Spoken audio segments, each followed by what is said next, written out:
Now, from the Signature Bank Studios, this is Chicago's Morning Answer with Dan Proft and Amy Jacobson.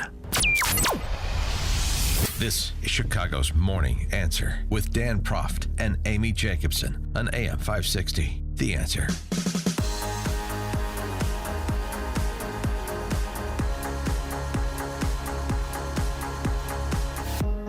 Top of the morning, Dan, and in for Amy J is Charles Thomas, former ABC7 political reporter and radio talk show host. Sprinting on the home stretch. There we go. All right.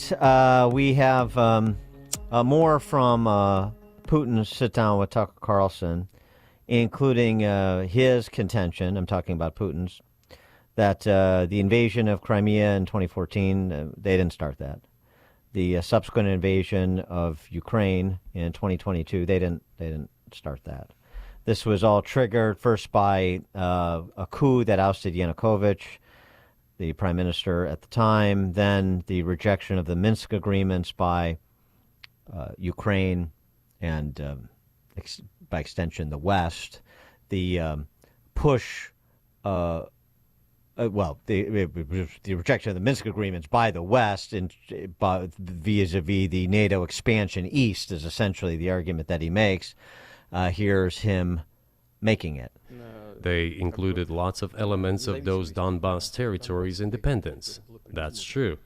However, I was absolutely confident, and I'm saying this to you now.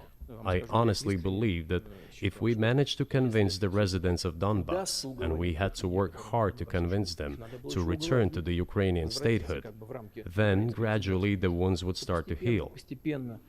When this part of territory reintegrated itself into common social environment, when the pensions and social benefits were paid again, all the pieces would gradually fall into place.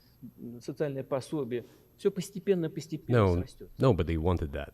Everybody wanted to resolve the issue by military force only. But we could not let that happen. And the situation got to the point when the Ukrainian side announced, no, we will not do anything. They also started preparing for military action. It was they who started the war in 2014. So it was Ukraine and its Western sponsors that were the aggressors. That's his story. Now let's get reaction to that story that Putin is telling. Rebekah Koffler is a strategic military intelligence officer. She's also the author of Putin's Playbook, Russia's Secret Plan to Defeat America. She served as a top analyst for Russia warfighting strategy in the Defense Intelligence Agency. And her newsletter for independent thinkers is cuttothenews.com, cuttothenews.com. Rebekah Koffler, thanks for joining us. Appreciate it. Of course. Thanks for having me, Dan. So your reaction to the version of events that brought us to this place with Russia's invasion of Ukraine, your reaction to Putin's version of those events? Well, everyone knows that Putin authorized the invasion of Ukraine, and Russia did that on February 24th, 2022.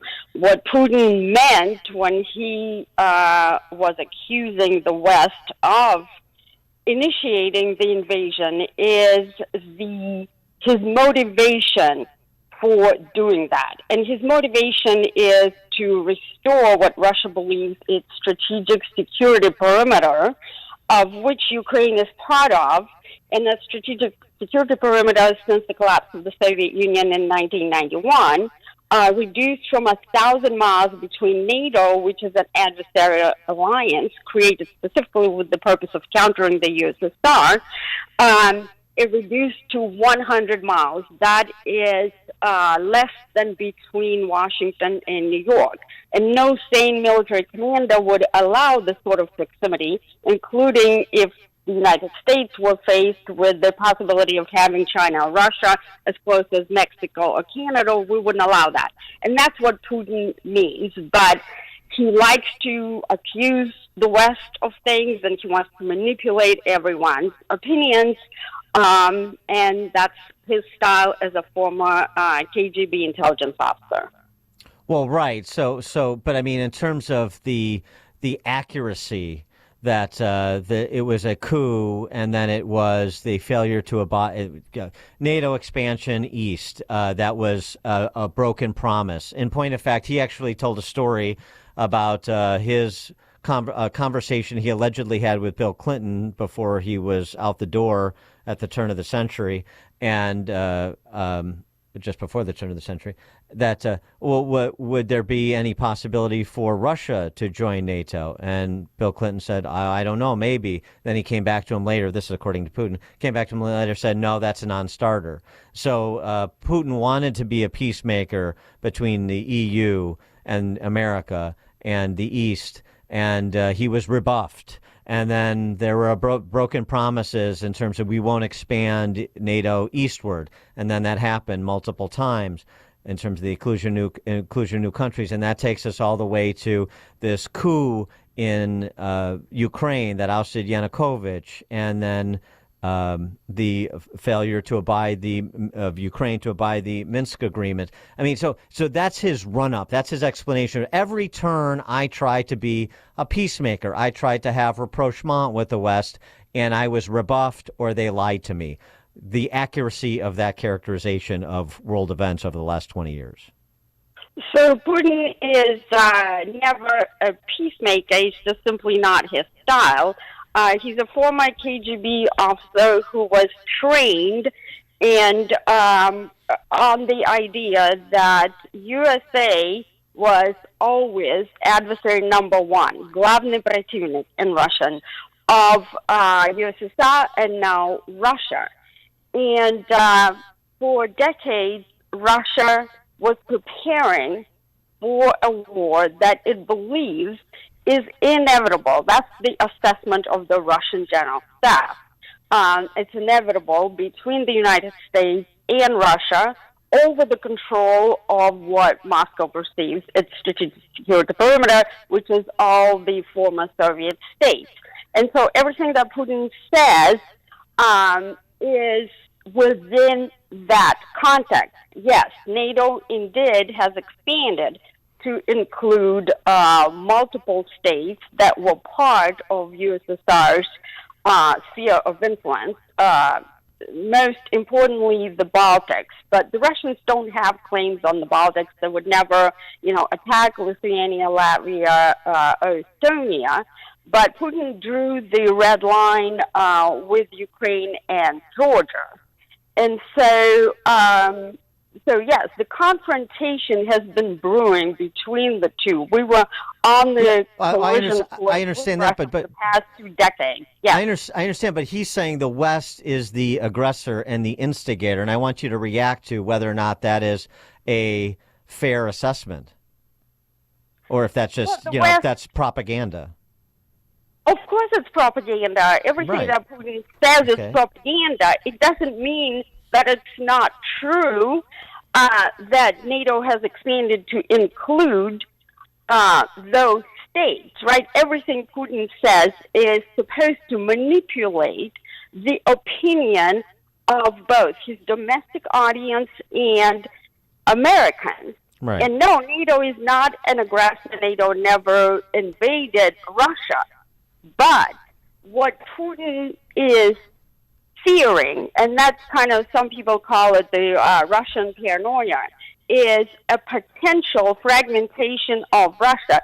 And there's indeed a plan that the United States has for decades to democratize Russia, and that is viewed as a threat. So did the coup take place in Ukraine? Absolutely, yes. Victoria Nuland, the former Assistant Secretary of State under Clinton, acknowledged that we spent $5 billion trying to democratize Ukraine. And that's just a standard playbook of Washington establishment. We try to democratize every nook and cranny of the world, even, Iraq, Afghanistan, the countries in whose histories there's nothing that points to the fact that they could possibly be a democracy. And so, and that's, that's a fact. Then when go ahead. No, I get what you're saying. Then when Putin says to Tucker Carlson's question, do you have any designs on the Baltics or Poland? Do you have any designs beyond Ukraine? And he sort of gives it a chuckle and the back of the hand. No, of course not. I have no designs beyond this, beyond my interest in Ukraine, which was sort of not quite. He never really got around to answering the question, though, it was posed to him whether he's satisfied with the Donbass region that he occupies or he wants the entirety of Ukraine. So what's your assessment of the larger question? What's your assessment of his expansionist desires and willingness to pursue those desires? Is it limited at eastern Ukraine? Is it all of Ukraine? Do you think he moves, if he was to conquer Ukraine, to the Baltics, to Poland, to Hungary, to more of Eastern Europe? Here's my official intelligence assessment.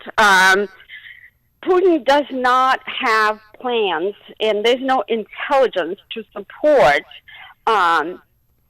the analysis that Putin wants to invade the Baltics, Lithuania, Latvia, Estonia, or any other NATO country, including Poland. Putin is not suicidal. The United States and NATO enjoy an overwhelming conventional superiority over Russia. Okay? It would be foolish for Putin, and he's not a fool, he's a highly intelligent person, he's rational.